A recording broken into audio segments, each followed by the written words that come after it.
Saudamos você com a graça e a paz do Senhor Jesus.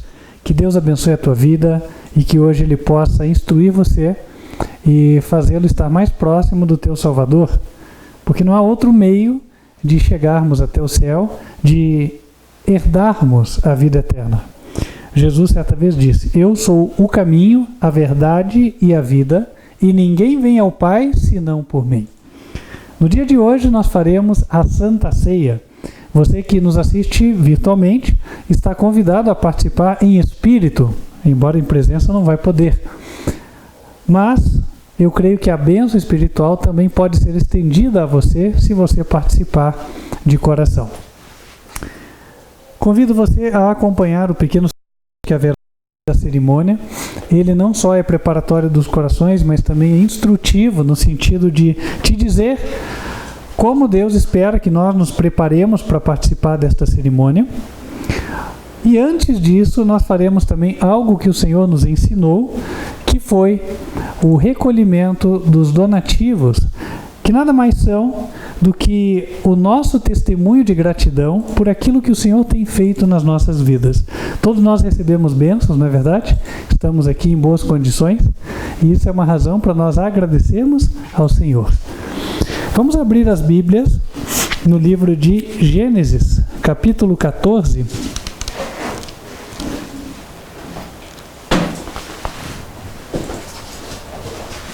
Gênesis capítulo 14.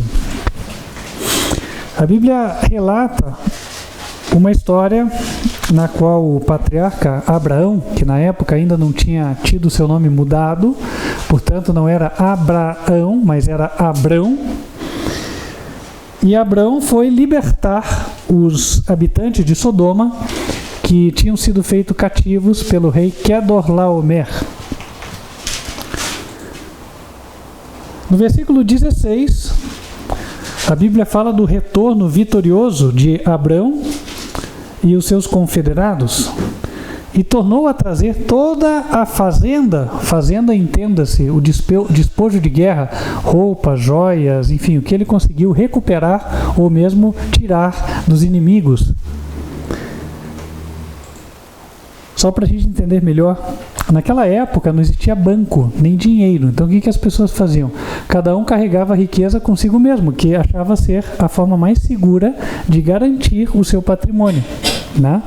Então muitos achavam que nem enterrando na terra estava seguro. Então o que eles faziam? Tinham gargantilhas de ouro, colares de ouro, cintos de ouro, e iam com isso para a guerra. Por isso que quando terminava a guerra, aqueles que venciam, no outro dia passavam lá no arraial para buscar o chamado despojo, o espólio de guerra, porque eles sabiam que nos corpos dos mortos eles iam encontrar alguma coisa de valor. A Bíblia resume tudo isso que eles pegaram como sendo a fazenda. E tornou a trazer também a Ló, verso 16, seu irmão no sentido de que era parente, porque na verdade Ló era sobrinho de Abrão, e a sua fazenda, e também as mulheres e o povo.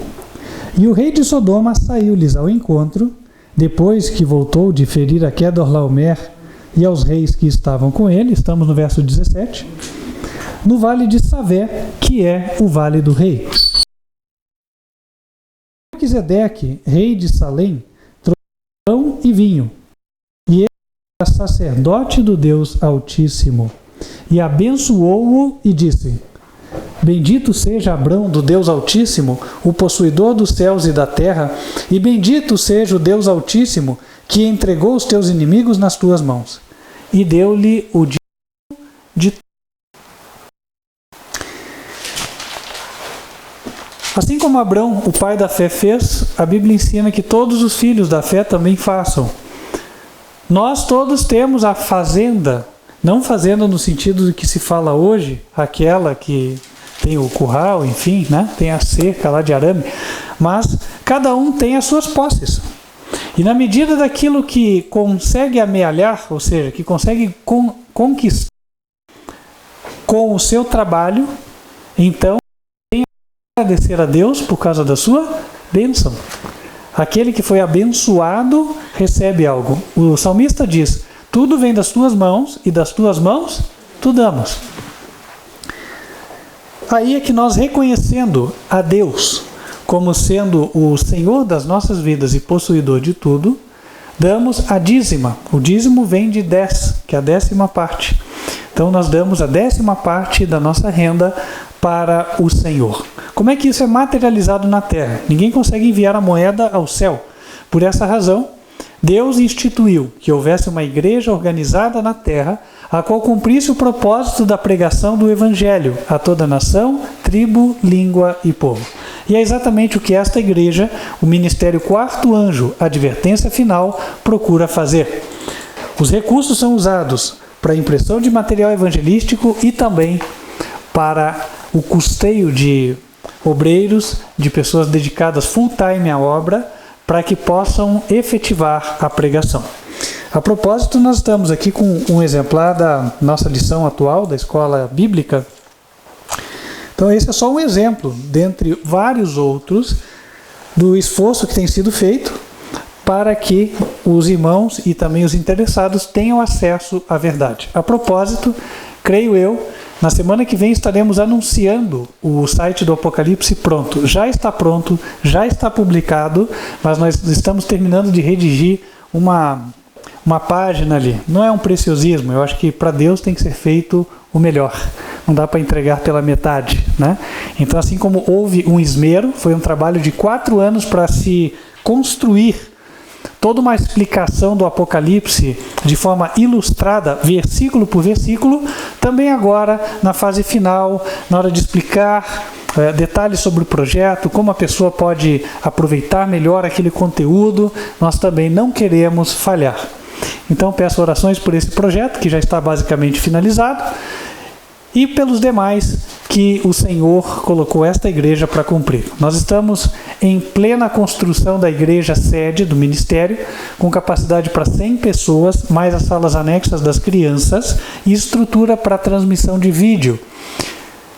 E também nós estamos com demais projetos ocorrendo em outros países, razão pela qual é necessário que todos nós sejamos fiéis no programa dos dízimos e das ofertas, conforme o Senhor nos ensinou. Detalhe, para você que nos assiste pela primeira vez, não estou pedindo nada para mim, eu também sou ofertante e dizimista como você, e não faço uso de nenhum centavo do que entra no caixa da obra. A propósito, se você quiser, você pode ser o nosso ombudsman, ou seja, se você é dizimista e ofertante, manda o comprovante e solicite o relatório de aplicação dos dízimos e ofertas, porque o propósito também é que a administração da igreja demonstre a transparência. Se há um lugar onde deve haver transparência, é na igreja do Senhor. Amém?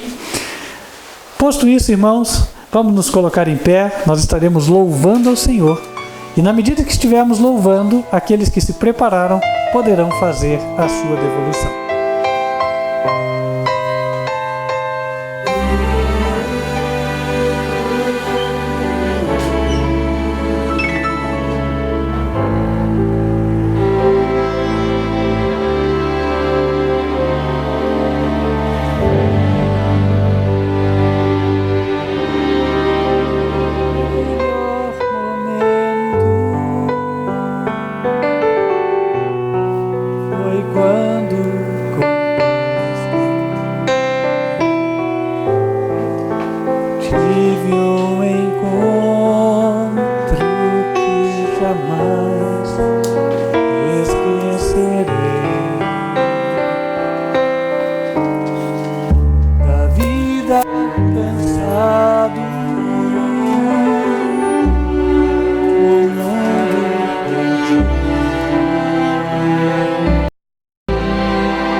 Amor que eu jamais fiz por merecer. Quando ele me disse assim: vinde a mim, se estás cansado, eu te aliviarei.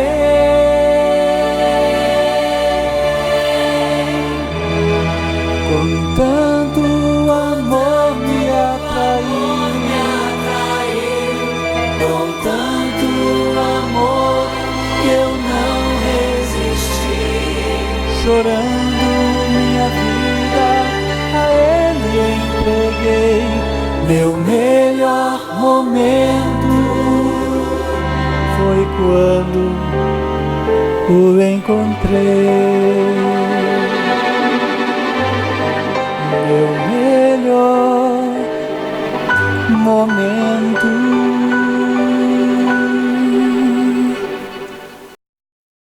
Eles e falar com Deus.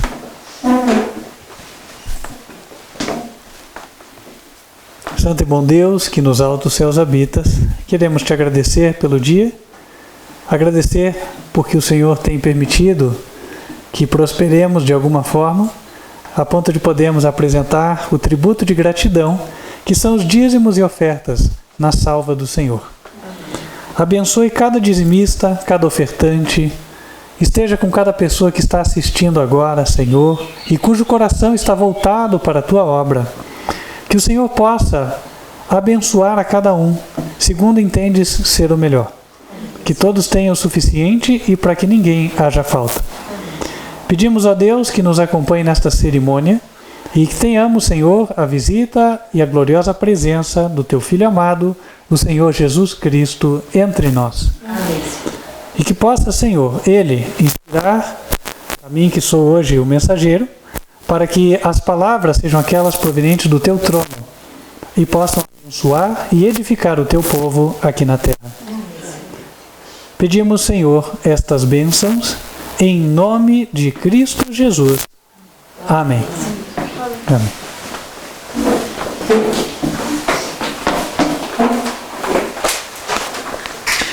Queridos irmãos, eu queria convidar a todos para abrirem as Bíblias no livro de Atos.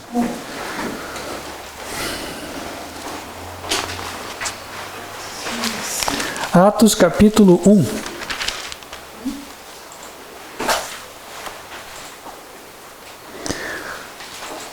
Versículo 8, onde nós leremos as palavras de Jesus. A história aqui se passa quando Jesus já tinha ressuscitado, estava reunido com aqueles discípulos e com aqueles que com ele simpatizavam, prestes a subir ao céu. Foi nesse discurso, quando ele começou a falar, que começou a ser elevado ao céu. O texto está em Atos capítulo 1, versículo 8. Foi quando ele disse: mas recebereis a virtude do Espírito Santo que há de vir sobre vós, e ser-me-eis testemunhas, tanto em Jerusalém, como em toda a Judeia e Samaria, e até os confins da terra. Os discípulos levariam o Evangelho a todo o mundo conhecido. Mas antes que isto acontecesse, era necessário que eles fossem imbuídos do poder do Espírito Santo. Que Deus derramasse o poder do Espírito, a unção do alto sobre eles. No versículo 4, a Bíblia diz que Jesus determinou-lhes que não se ausentassem de Jerusalém, mas esperassem a promessa do Pai. Os discípulos, de fato, cumpriram a missão determinada por Jesus. Quando nós abrimos a Bíblia em Colossenses, no capítulo 1,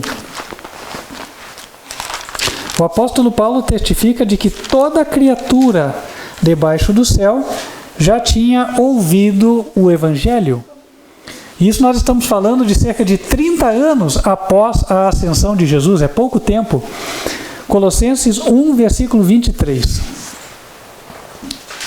Se, na verdade, permanecerdes fundados e firmes na fé, e não vos moverdes da esperança do Evangelho que tendes ouvido, o qual foi pregado a toda criatura que há debaixo do céu, e do qual eu, Paulo, estou feito ministro.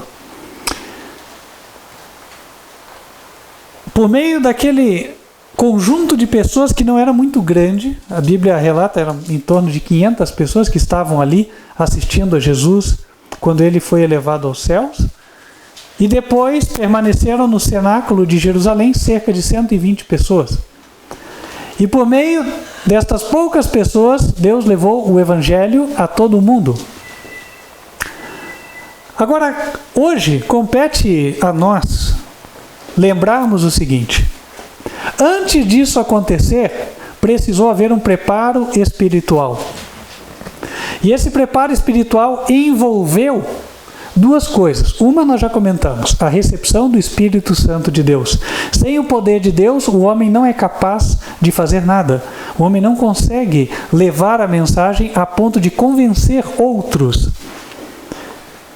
Mas antes do derramamento do Espírito Santo, os discípulos tinham passado por outra experiência, e é justamente esta que queremos relembrar na ocasião de hoje.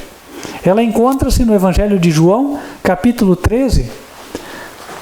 Foi o momento em que eles estiveram em associação íntima com o Mestre, numa época em que eles não faziam a menor ideia de que ainda cumpririam aquela missão dada por Jesus.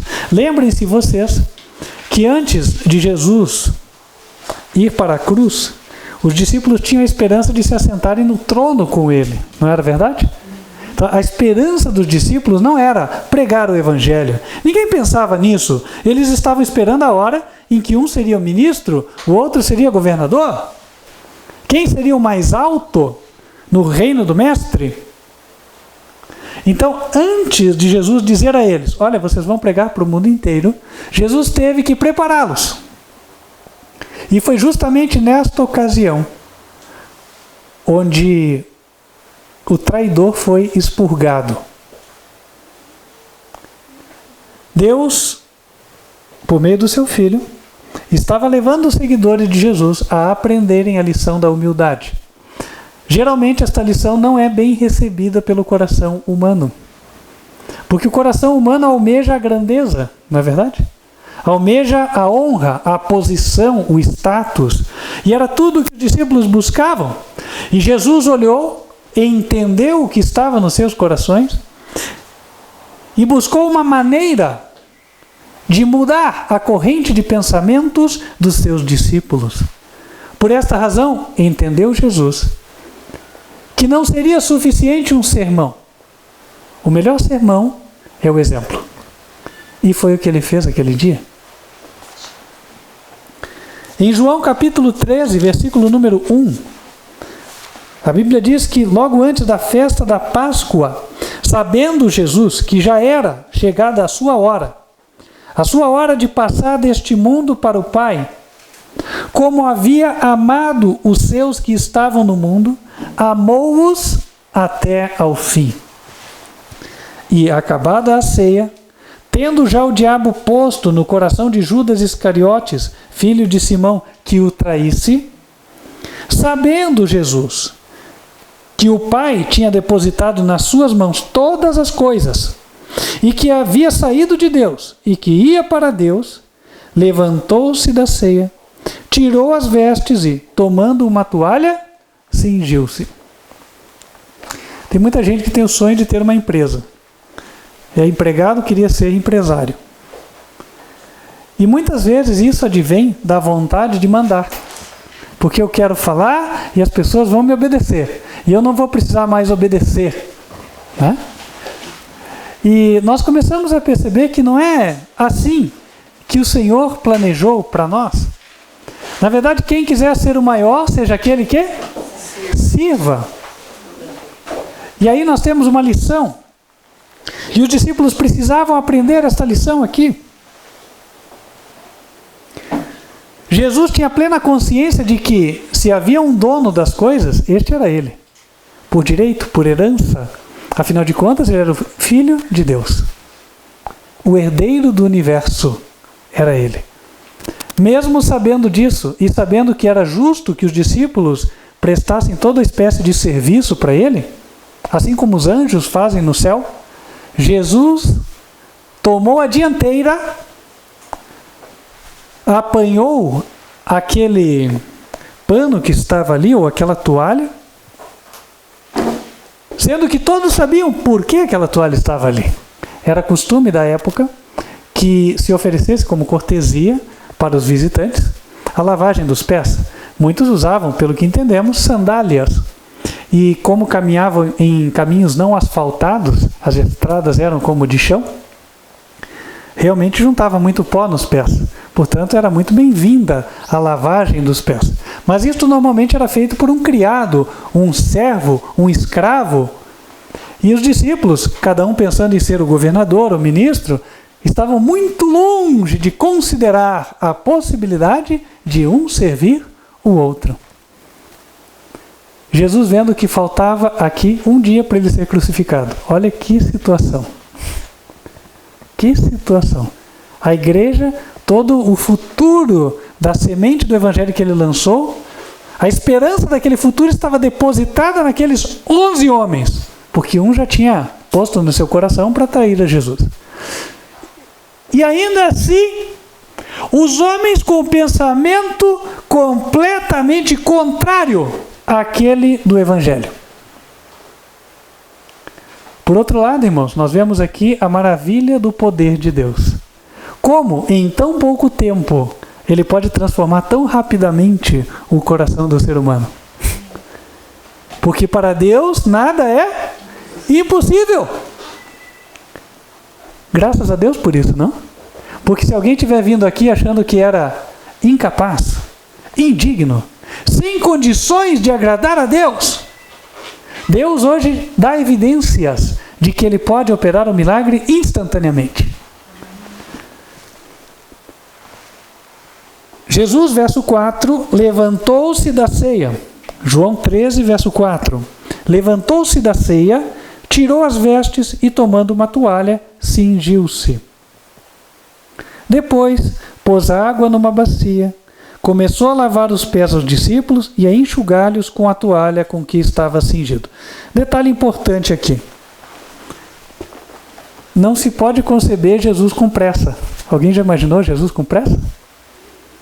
Alguém querendo falar com o mestre, ele já... pois não, né? Não era do feitio de Jesus. Dava a devida atenção em cada situação. E nós bem sabemos que aquilo que se faz com pressa se faz mal feito. Portanto, o próprio derramar da água de Jesus, irmãos, até o tilintar da água na bacia deve ter incomodado os ouvidos dos discípulos. Porque fica aquele silêncio sepulcral, né? O que é que o mestre vai fazer? E todo mundo olhando, se apercebendo do que parece que ele vai fazer, mas talvez mal acreditando que realmente ele vai dar sequência naquela ação. Quem sabe alguém ainda pensando, puxa, eu acho que ele vai pôr a água ali e vai pedir para alguém fazer. Né? Poxa, eu sou o mestre, ninguém vai lavar o meu pé? Já pus a água. Certa vez, eu lembro de alguém comentando, uma mulher foi visitar um país bastante machista e ela estava lá fazendo um curso junto com seus colegas e foi quando um dos colegas apresentou o copinho de café e falou, eu ficaria muito honrado de você me servir. Que situação, né? Para quem é do Brasil, não vive essa realidade. Situação bastante embaraçosa, embora lá no país seja aceitável, normal. E os discípulos aqui não aceitavam de nenhuma maneira a ideia de serem os servos. Mas Jesus se fez servo de todos. Versículo 5, pôs água na bacia, começou a lavar os pés aos discípulos e a enxugá-los com a toalha com que estava cingido. Aproximou-se, pois, de Simão Pedro, que lhe disse, Senhor, tu lavas-me os pés a mim? Respondeu Jesus e disse-lhe, o que eu faço não o sabes tu agora, mas tu o saberás depois. Disse-lhe Pedro, nunca me lavarás os pés. Respondeu-lhe Jesus, se eu te não lavar, não tens parte comigo. Irmãos, aqui nós vemos também a sabedoria e o poder de Jesus para mudar até as pessoas que parecem menos promissoras. Pedro não era aquele estereótipo de pessoa, ou seja, aquele perfil de pessoa, aquele tipo de pessoa que você olhava para ele e falava, nossa, esse ainda vai ser um grande homem, tosco, né? Rude, sem muito conhecimento. Bom, se falar de conhecimento científico, nenhum, né? Mal foi para a escola. Então você olharia para ele hoje e falaria, nossa, um Zé ninguém. Mas é interessante como Jesus não desistia das pessoas. Olha só, né? Quando Jesus foi lavar os seus pés, nunca vai me lavar os pés. Impulsivo, determinado, temperamento forte, difícil de ser domado. E Jesus não bate de frente, né? Ele vai pelo lado e ele diz assim, olha, o que eu faço não sabes tu agora, mas tu saberás depois. E Jesus confiante no poder do Espírito Santo que transformaria aquele coração, né? Não bateu de frente, foi pelo lado e encontrou uma resposta positiva logo em seguida. Verso 8. Verso 9. Disse-lhe Simão Pedro, Senhor, não só os meus pés, mas também as mãos e a cabeça. Disse-lhe Jesus, aquele que está lavado não necessita de lavar senão os pés, pois no mais todo está limpo. Ora, vós estáis limpos, mas não todos. Irmãos, aqui nós vemos a importância de todos nós estarmos imbuídos com o Espírito de Deus. Só o poder de Deus para efetuar uma mudança tão rápida no seu discípulo. Não é verdade? Então, o conhecimento só não vai resolver as coisas. Jesus passava noites em oração. Né? E se nós quisermos ter poder na nossa vida, nós também precisamos ser pessoas de oração. Notem o poder das palavras de Jesus. Ele não precisou dizer para Pedro, Pedro, você é muito impulsivo, você tem que mudar. Se você não mudar, Pedro, você jamais poderá ser meu discípulo. Olha, eu tenho um grande projeto para você, pregar para o mundo inteiro. Mas acontece que do jeito que você está andando, não dá. São respostas que hoje nós ouviríamos com bastante frequência. Não é verdade? Mas é interessante, né? O Jesus, um homem de oração. Então, como ele desvia-se do confronto, mas ao mesmo tempo entrega a mensagem. E aquela mensagem muda o coração de Pedro. Não só de Pedro, mas de 11. Note, comparando onde estava o pensamento dos 11 e para onde o pensamento começa a ser direcionado. Apenas um não abriu o seu coração para Jesus. Versículo 10. Aquele que está lavado não necessita de lavar senão os pés, pois no mais todo está limpo. Ora, vós estáis limpos, mas não todos. Porque bem sabia ele quem o havia de trair. Por isso disse, nem todos estáis limpos.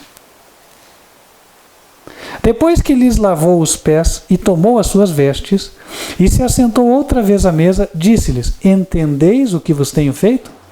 Vós me chamais mestre e senhor, e dizeis bem, porque eu o sou. Ora, se eu, senhor e mestre, vos lavei os pés, vós deveis também lavar os pés uns aos outros.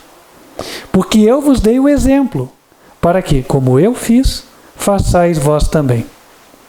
Na verdade vos digo que não é o servo maior do que o seu senhor, nem o enviado maior do que aquele que o enviou.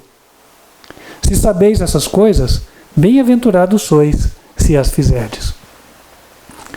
Irmãos, é adequado o comparativo que Jesus faz de nós com ovelhas.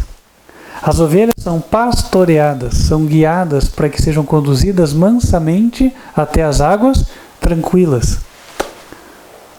E Jesus, como bom pastor, nos veio trazendo, de que forma? Dando o exemplo. Ele falou, como eu fiz, façam. Ele não é um exator exigente, um chefão que diz, você tem que fazer assim e acabou. Por quê? Porque eu quero. Não. Jesus muitas vezes não fala, faz. E ao fazer, reprova a nossa atitude. E aí nos muda. Vocês podem notar que na vida de cada um tem os seus percalços, as suas dificuldades, mas nas nossas vidas, nós podemos olhar para trás e enxergar várias situações onde todo o contexto serviu para o nosso aprendizado. E hoje, se nós estivéssemos de novo naquela situação, nós agiríamos diferente. Não é assim? Isso é sinal de que houve um aprendizado. Que Jesus está nos guiando para que nós nos tornemos ovelhas mansas, guiadas pelo pastor. Quando ele fala, as ovelhas vêm e seguem para onde ele quer. Isso vale para nós também. Hoje em dia eu vou aplicar isso para a igreja, porque não há, assim, se há uma aplicação primária disso, é para a igreja. Como é que deve ser o pastor da igreja? O pastor tem que ser um servo. Se ele não for servo, ele não é pastor. Isso vale para mim? Por que eu estou aqui? Né? Será que eu sirvo? E se eu não sirvo? E se eu não sirvo, eu não sirvo. Entenderam, né? Em dois sentidos. Se eu não sirvo, eu não sirvo. Isso vale para cada servo, para cada membro da igreja. Quer dizer, quem não serve, não serve. E aí é uma hora de nós fazermos uma autorreflexão. Puxa, será que eu sou um servo? Na igreja, hoje estamos na Santa Ceia, pode ser até relativamente simples, porque é o rito, né? Eu pedir a alguém para lavar os seus pés. Mas será que no decorrer da semana, nos 7 dias da semana, o meu espírito é de servir? Ou é de ser servido? Aí nós temos que avaliar, porque o Senhor está querendo nos mudar. E podem ter certeza de que, naqueles pontos onde ainda não somos servos, falta uma lapidação. Falta nós sermos mudados, para que nós sejamos servos efetivos, 100%. É ali que o Senhor Jesus quer nos levar. Muita gente, às vezes, se pergunta para si mesmo, né? Quando não abre até essa questão para outros. Puxa, eu acho que eu tenho uma missão, mas Deus ainda não me revelou a minha missão. Eu não consegui entender o que Deus quer para mim. Não estou entendendo o que está acontecendo na minha vida. Onde eu vou chegar? Bom, às vezes, se nós pararmos para refletir no exemplo de Jesus, muito dessa inquietude vai embora. Por quê? Porque Jesus, ele diz uma coisa: segue-me. Ele quer polir o meu caráter. Se há algo no meu caráter que não está igual ao dele, então parte da minha missão é polir aquilo ali. Pedir a Deus que possa mudar, certo? E também me esforçar para que isso aconteça. Tem muita gente que fala, não, Deus sabe que eu sou fraco, mas eu estou pedindo, um dia Ele vai me mudar. Irmãos, mas sem o esforço alguém chega em algum lugar? Até aí fora, né? No mundo sabe-se disso. Quando a pessoa fala, olha, você tem um sonho. E se você tem um sonho, qual é a próxima coisa que eles dizem? Corra atrás. Não é assim? E no nosso caso, nós temos um alvo. Um alvo de caráter a ser atingido. E estamos nós correndo atrás deste alvo? Pelo menos deveríamos. E esta é a hora de nós refletirmos sobre isso.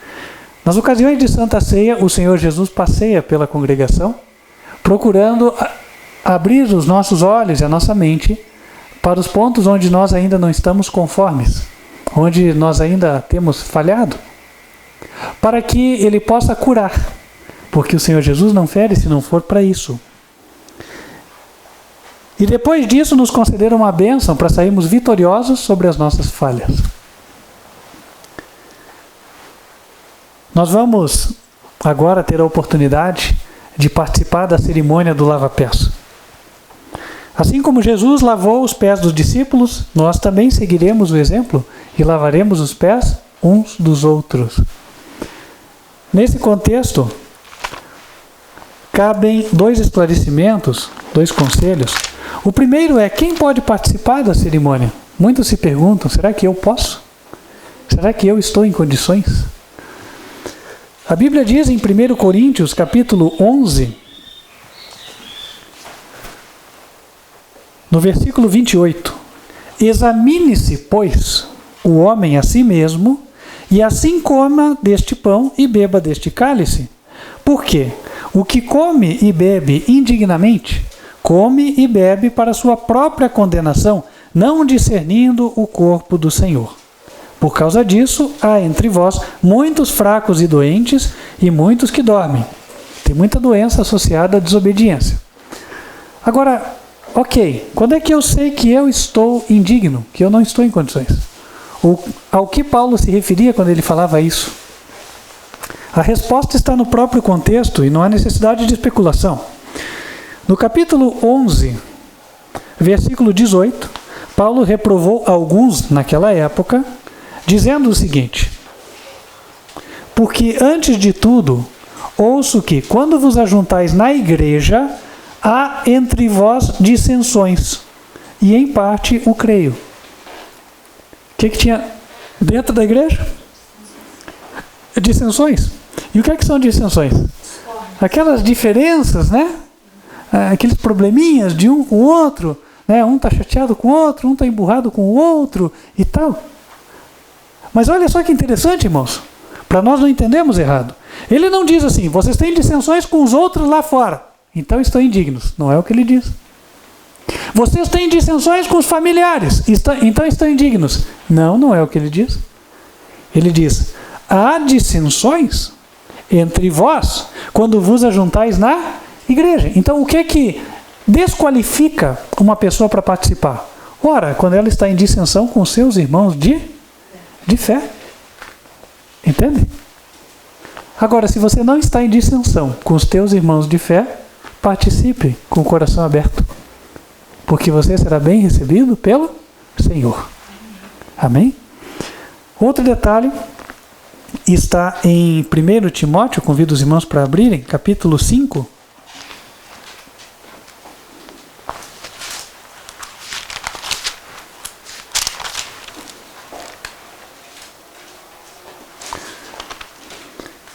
Com respeito ao lava-pés, a Bíblia fala sobre a mulher que quiser lavar os pés dos santos. Versículos 9 e 10. Ele diz: nunca seja inscrita viúva com menos de 60 anos, e só que tenha sido mulher de um só marido, tendo testemunho de boas obras, se criou os filhos, se exercitou hospitalidade, se lavou os pés aos santos, se socorreu os aflitos, se praticou toda boa obra. Portanto, a Bíblia fala de ocasiões de mulher lavar o pé de homem. Obviamente, por uma questão ética e até do ensino da natureza, não é razoável que uma mulher adulta vá lavar o pé de um homem adulto, se não forem marido e mulher, não convém. Até porque o lava-pés, ele é vice-versa, né? Um lava o de um e outro lava o do outro. E o outro lava o dele, enfim. Então, eventualmente, a esposa quer lavar os pés do marido, amém. Agora o marido da esposa, não.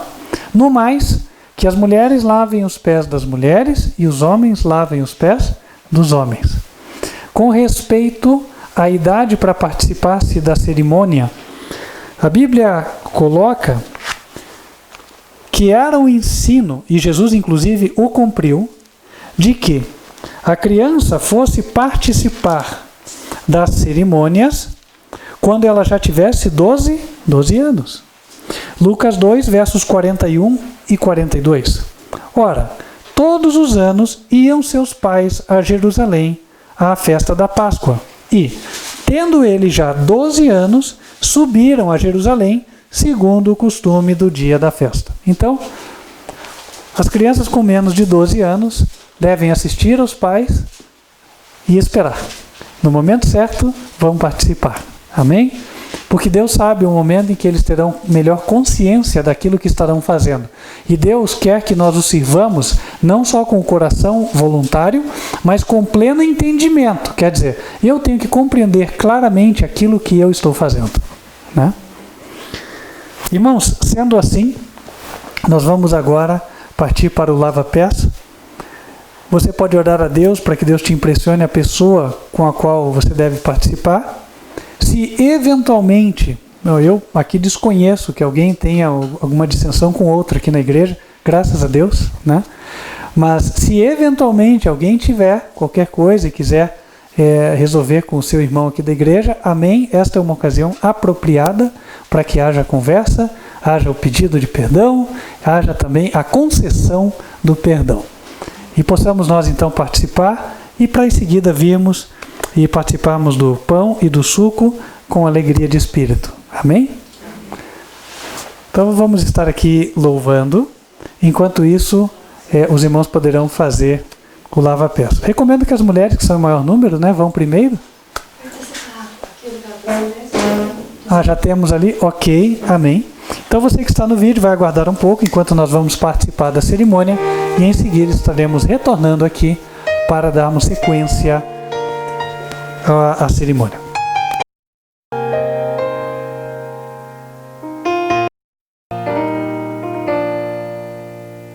Qual foi a razão que fez o Rei do Universo tornar-se um de nós? Qual a razão de nascer entre a palha e o pó? Qual foi a razão que o fez andar entre os homens, desonrado, não reconhecido, suportar suas calúnias, açoites sem conta e ser pendurado numa cruz?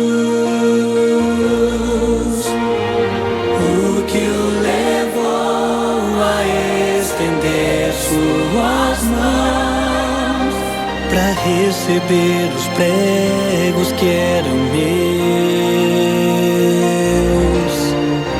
Só o infinito amor que teve por nós, digno é o Cordeiro de Deus.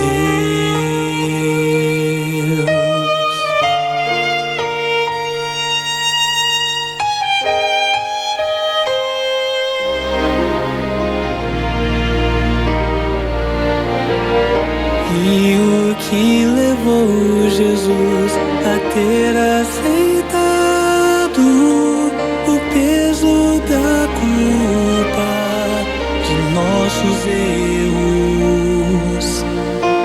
O que o fez suportar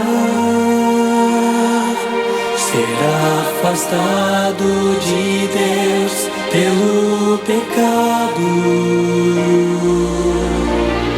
Porque Ele nos sarou por suas feridas, na cruz morrendo, pra nos dar a vida. E porque carregou nossas enfermidades,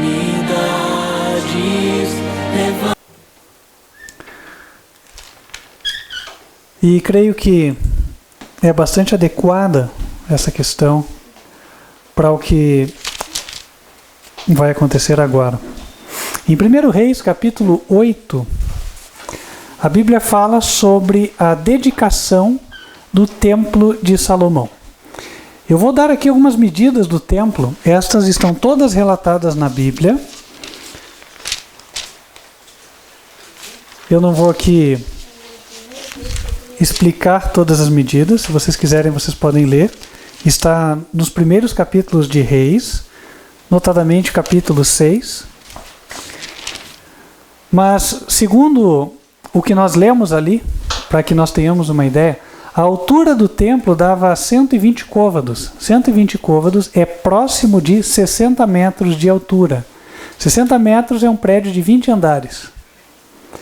E o pórtico, isso quer dizer o hall de acesso, que dava acesso à porta, ele também tinha a mesma altura. Então, às vezes nós vemos hoje, né, edifícios suntuosos, com halls bonitos, enfim. Hall, para quem não sabe, pense naquela entrada do edifício. Você tem o prédio aqui e tem uma projeção de teto, um teto um pouquinho para frente, né? Se fosse casa de pobre era um puxadinho, mas você tem um teto aqui, um edifício, né? E aí você tem só as colunas aqui. E aquilo é feito de uma forma que fique bonito. Alguns são bem altos, inclusive. Tem um espaço embaixo para o carro vir e deixar ali as pessoas e tal. Então aquele é o hall. Aquele hall, no caso do edifício ou do templo, construído por Salomão na época, você olhava para cima, ele tinha 60 metros de altura. E não era feito só de mármore, era folheado a ouro. Né? Jamais se viu uma construção tão luxuosa e tão suntuosa aqui no planeta Terra. E nem jamais vai se ver, porque a Bíblia diz que ninguém iria sobrepujar a riqueza do rei Salomão. Mas o foco que eu gostaria de colocar aqui não é exatamente a opulência, ou seja, a magnificência, a beleza do templo, não é. Mas é o que se fez na cerimônia de dedicação. No capítulo 8 de 1 Reis, no versículo 5, a Bíblia diz que o rei Salomão e toda a congregação de Israel, que se congregara a ele, estavam todos diante da arca, sacrificando ovelhas e vacas, que não se podiam contar nem numerar pela multidão. Assim trouxeram os sacerdotes a arca do concerto do Senhor ao oráculo da casa, ao lugar santíssimo, até debaixo das asas dos querubins. Irmãos, nem todos estão familiarizados com a forma com a qual o sacrifício era realizado.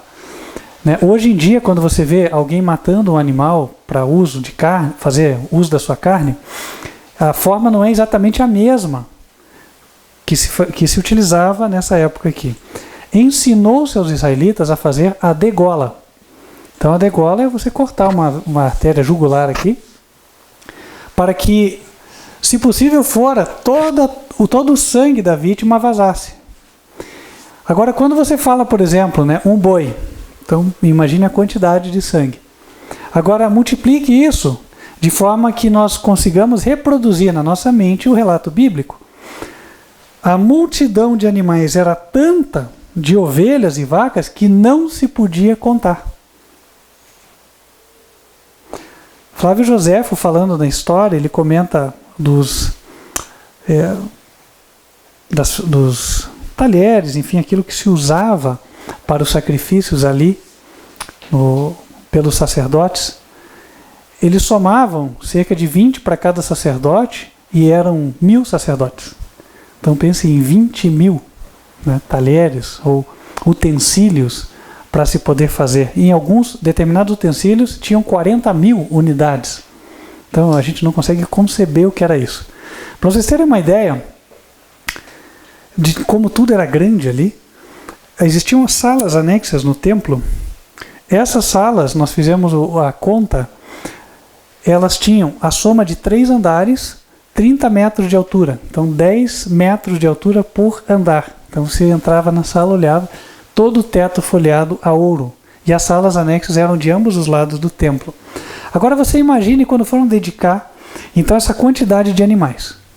Isso aqui dava uma espécie de um rio de sangue. É claro que vazava, né? Então imagine quanto sangue se viu ali. Não só exatamente no altar, mas pelo caminho, pois diz que trouxeram a arca da aliança, não foi assim? Então, na medida que foram trazendo, foram sacrificando. E quando eu me deparei com esta cena na mente, algo me impressionou grandemente, que foi o seguinte: essa opulenta glória. Opulenta quer dizer algo muito grande, muito esplendoroso, muito magnificente, muito rico, né? Muita riqueza demonstrada ali. Toda essa glória foi obtida a custo de muito sangue. Isso ilustra um pouco do plano da redenção. Porque nós um dia estaremos no céu, contemplando coisas que o olho humano jamais viu, que não são sequer comparáveis a este templo de Salomão. Ou seja, o templo de Salomão ele cai no esquecimento em relação ao que existe no céu. E toda aquela opulenta glória foi conquistada pelo sangue de Jesus. A nossa vida eterna, a nossa salvação, tudo foi conquistado pelo sangue. E não só isso, irmãos, a nossa própria habilitação ao céu. Como é que um dia nós poderemos entrar lá e não sermos reconhecidos como um elemento estranho? Alguém que pensa diferente, que age diferente dos anjos? Como é que nós vamos estar preparados para aquele lugar? mediante muito derramamento de sangue, o sangue de Jesus. Jesus gostaria que aquele sacrifício que ele fez nunca saísse da mente dos seus seguidores, porque ele seria a sua fonte de inspiração para que eles prosseguissem na vereda justa. Ou seja, você tem o teu caminho de vida, e no teu caminho você encontra muitas dificuldades. Na medida em que você quer obedecer a Deus, as dificuldades parecem que aumentam. E o que é que te motiva a prosseguir então? Não chega uma hora que as dificuldades te levam a desanimar? Ora, é hora de olhar para Jesus. É o momento de olhar para o sacrifício que Ele fez, para o seu sangue derramado por nós. E ali ver a certeza de que Ele vai nos dar a vitória. E a primeira vitória vem dentro de nós. Porque essa vitória já existia dentro dele. Só foi materializada na cruz. Como assim, pastor? Ora, irmãos, se alguém te xinga hoje, fale a verdade. Como é que você se sente?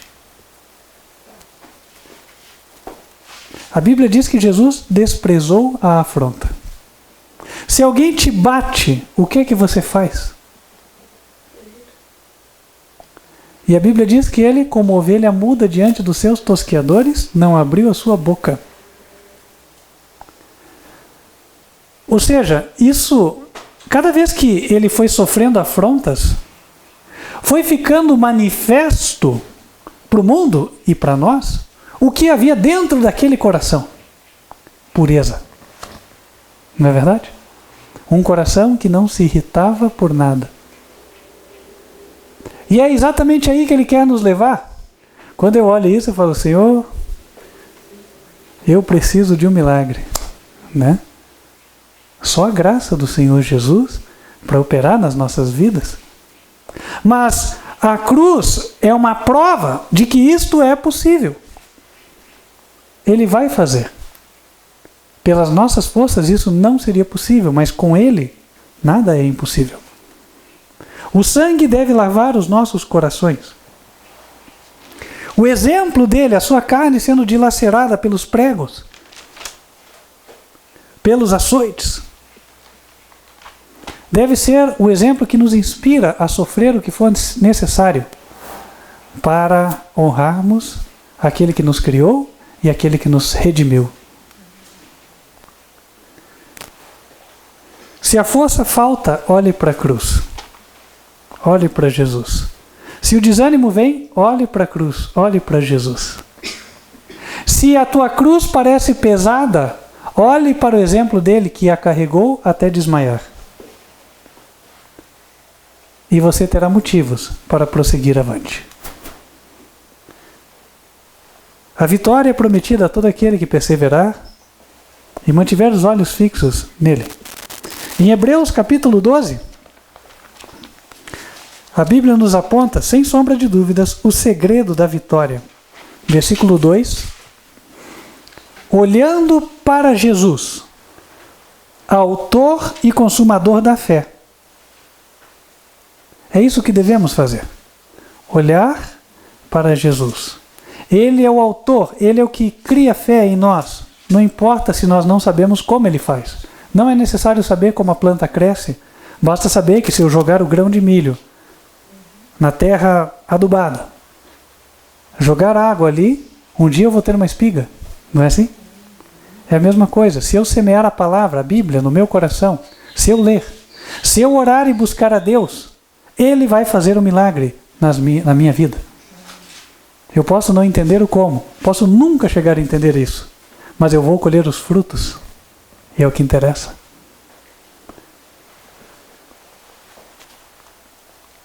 Eu vou chamar o irmão Cândido, que possa estar aqui comigo.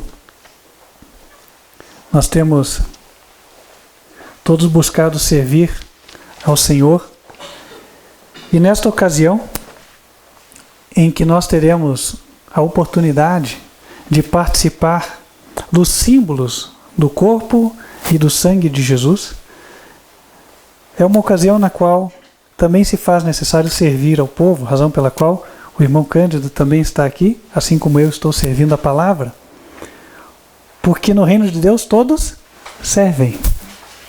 Esse é o princípio básico. E convido a todos para abrirem em Mateus capítulo 26, no versículo 26.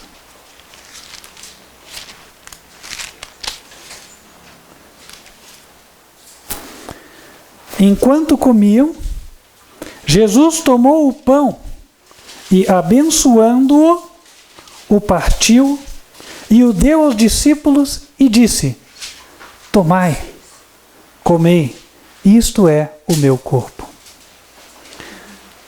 Nós vamos estar aqui partindo o pão, o que simbolicamente representa o partir da carne de Jesus.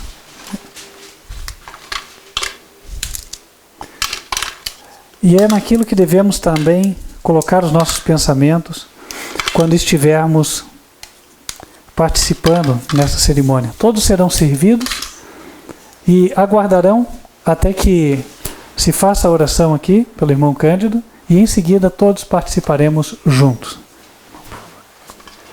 Coloque-se em pé aqueles que vão participar, por favor. Vamos nos recordando de Isaías capítulo 53, onde a Bíblia diz que ele foi ferido pelas nossas transgressões, foi moído pelas nossas iniquidades. O castigo que nos traz a paz estava sobre ele, e pelas suas pisaduras nós fomos sarados. Todos nós andávamos desgarrados como ovelhas, mas o Senhor fez recair sobre ele a iniquidade de todos nós. Razão pela qual nós temos motivo hoje para nos alegrar, para celebrar com júbilo esta cerimônia. Ok. Amém. Vamos nos colocar de joelhos e após a oração do irmão Cândido, tomaremos.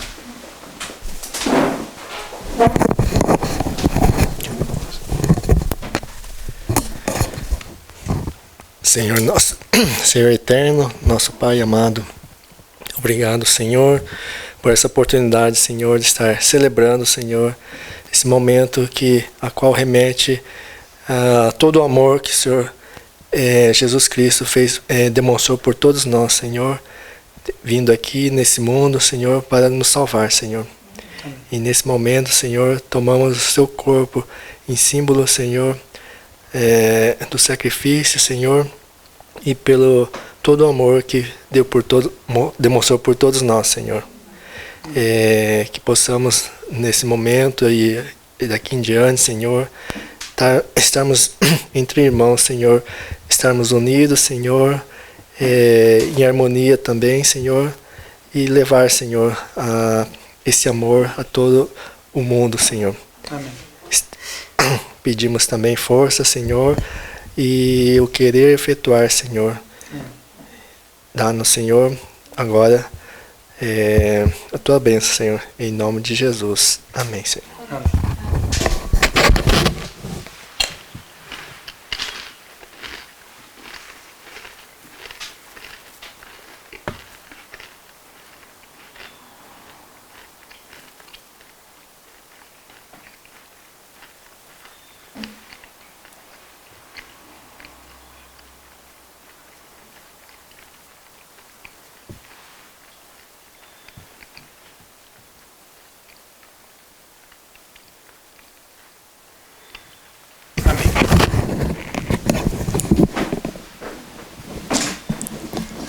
Semelhantemente, pode ficar aqui, irmão, a gente já. Em Mateus 26, versículo 27, a Bíblia diz que Jesus, tomando o cálice e dando graças, deu-lhe, dizendo: bebei dele todos. No versículo 28, ele diz que este é o sangue do novo concerto, derramado por muitos para a remissão dos pecados. Verso 29, e digo-vos que desde agora não beberei deste fruto da vide até aquele dia em que o beba de novo convosco no reino de meu Pai. Está aqui mais uma evidência de que não se trata do vinho alcoólico. O fruto da vide entende-se como suco de uva, da uva espremida. E o sangue do novo concerto, ele tem um propósito específico, o qual compete a nós esclarecermos agora, ou seja, qual que é o significado do sangue do concerto? Vamos entender. Em Hebreus capítulo 10, no versículo 16, ele diz: Este é o concerto que farei com eles depois daqueles dias, diz o Senhor. Porei as minhas leis em seu coração e as escreverei em seus entendimentos, acrescenta, e jamais me lembrarei de seus pecados e de suas iniquidades. É claro que o texto se refere ao concerto da graça, pois fala que Deus não vai se lembrar dos nossos pecados. É o concerto do perdão. Mas justamente nesse concerto está inclusa, ou seja, está dentro dele, o ensino de que Deus vai colocar as suas leis em nosso coração e em nossa mente. Vai nos fazer obedientes aos 10 mandamentos. Em Apocalipse 14, verso 12, a Bíblia diz: Aqui está a paciência dos santos. Aqui estão os que guardam os mandamentos de Deus e a fé de Jesus. E celebrando o sacrifício de Jesus, que foi o que permitiu a cada um de nós estarmos em condição de obedecer aos seus mandamentos, nós vamos agora participar do suco também. Façamos da mesma forma. Peço a todos que vão participar que se coloquem em pé.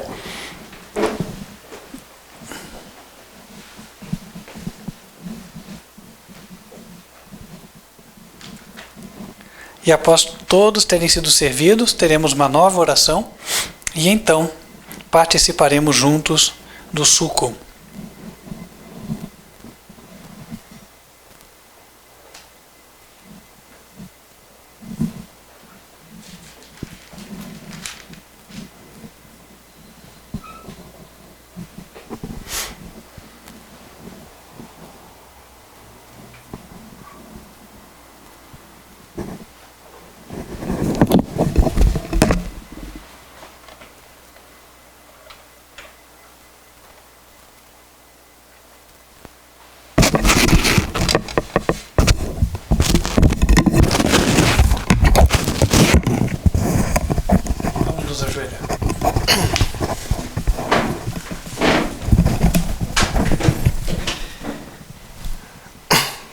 Em memória, pelo sacrifício de Cristo, ao tomarmos, Senhor, esse suco, simbolizando o sangue de Jesus, que possa ser lavado os nossos pecados, Senhor, e assim a lei de Deus, a Tua lei, seja também fixada no nosso coração, Senhor.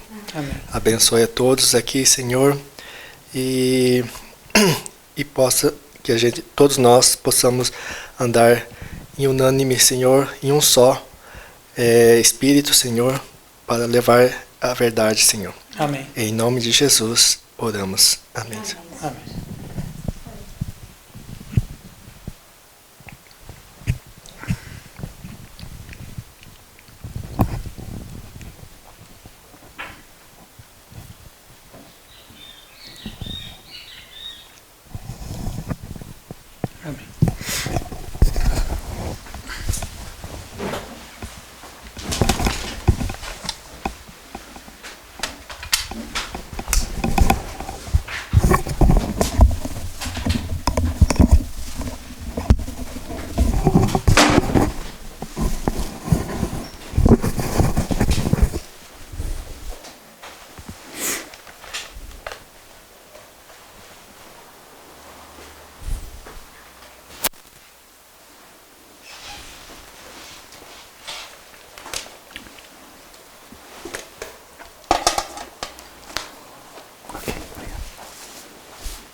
Em Mateus 26, no versículo 30, após eles terem participado daquela cerimônia, o que a Bíblia nos leva a entender era uma cerimônia simples, bastante singela, por várias razões. Jesus e seus discípulos não tinham muito dinheiro, Eles viviam de poucas ofertas de alguns simpatizantes, mormente mulheres. A Bíblia menciona Joana e algumas outras. E também porque em nenhum momento Jesus mostrou interesse ou desejo de demonstrar suntuosidade ou algo que não pudesse ser imitado, mesmo pelos mais humildes, pelos mais pobres. A grande importância desta cerimônia está no seu significado, está naquilo que ela gera em nossos corações.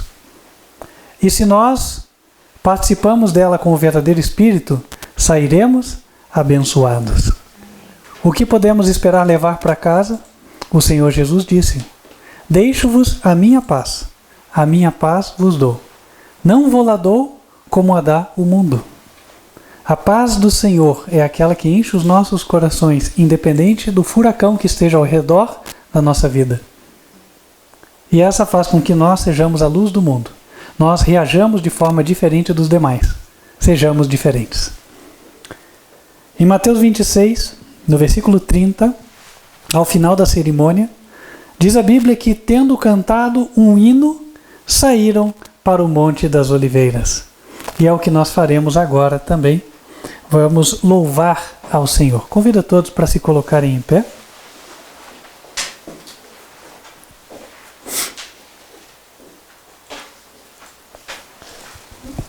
Nós vamos cantar um hino. Não sei quantos conhecem aquele hino, Deus é tão bom. Quem conhece esse hino? Amém, né? Então nós vamos cantar este hino.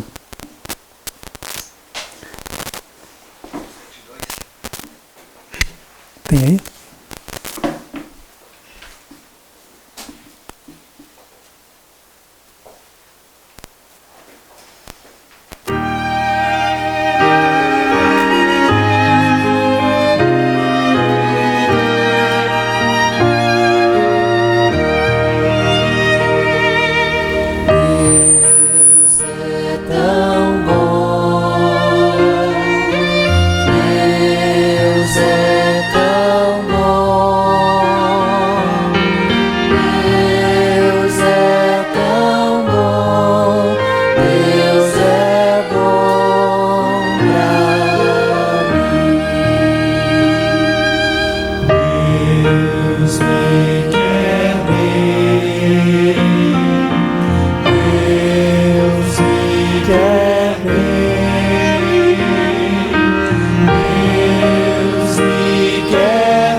Convido você que nos assiste a continuar acompanhando as mensagens transmitidas, lembrando que são postadas no canal terças-feiras às 8 da noite e sábados em 2 horários, 15 para as 10 da manhã, Escola Bíblica das Crianças, e 11 horas da manhã, Mensagem do Culto.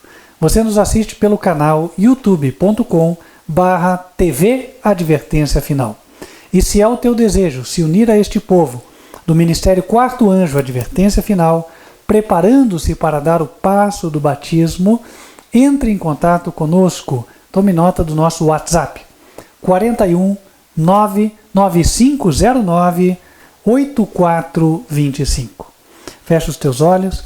Quero invocar as bênçãos do Senhor sobre a tua vida antes de encerrarmos esta transmissão. Que o Senhor te abençoe e te guarde. Que o Senhor faça resplandecer o seu rosto sobre ti e de ti tenha misericórdia. Que o Senhor levante sobre ti o seu rosto e te dê a paz. Amém. Deus te abençoe. Espero estarmos juntos nas próximas oportunidades. Até lá. Amém.